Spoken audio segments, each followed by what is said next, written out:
May pagbabago ngayong gagawin sa NAIA na kung dati ay dadaan ka muna sa mga immigration counter bago dumaan sa mga screening checkpoints.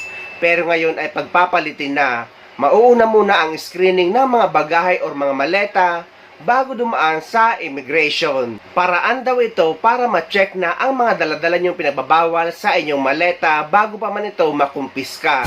Noon kasi guys, kapag nakalampas na kayo sa immigration at may na-check na pinagbabawal sa inyong maleta or sa inyong hand carry, ay hindi na kayo pwede bumalik sa labas. Isasagawa na ang screening checkpoint bago ang immigration process sa Ninoy Aquino International Airport ayon sa Office for Transportation Security.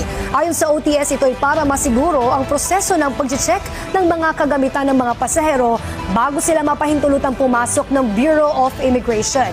Anila mas magkakaroon rin ng kalayaan na ang mga pasahero na ipasuri ang kanilang kagamitan bago pa ito makumpiska. Dagdag pa nila, suportado rin ng NAIA Infracorp o NNIC ang naturang plano.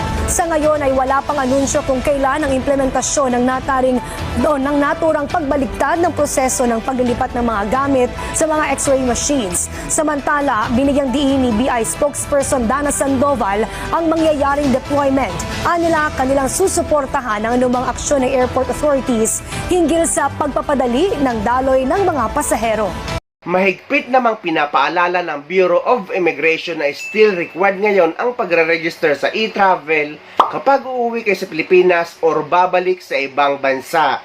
At dapat guys, 3 hours to 5 hours bago ang flight nyo ay dapat nasa airport na kayo para hindi kayo maiwan ng inyong eroplano.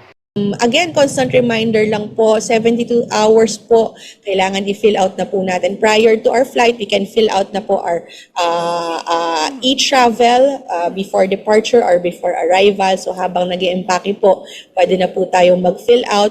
Libre po ito, wala pong babayaran, wag pong magpapaloko sa mga fake na mga websites kasi may nakikita tayo ng mga fake na websites na naniningil po for the e-travel. This is free and this is easier na po compared doon sa mga old paper-based natin na maraming sinusulatan for different government agencies. Pinagsama-sama na po natin ito sa isang platform. And doon sa mga aalis naman po, reminder din po, at least 3 hours before, you have to check in na po and dire-diretso na po sa immigration area. So ayun guys, sana may nakuha kayong idea at sana nakatulong ang video na ito sa inyo. At sa mga hindi pa dyan nakasubscribe sa channel ko, please don't forget to subscribe my YouTube channel and please click the notification bell para lagi kayo updated sa mga upcoming videos na gagawin ko para sa ating mga OFW. Mula dito sa Pilipinas, maraming salamat. See you next time.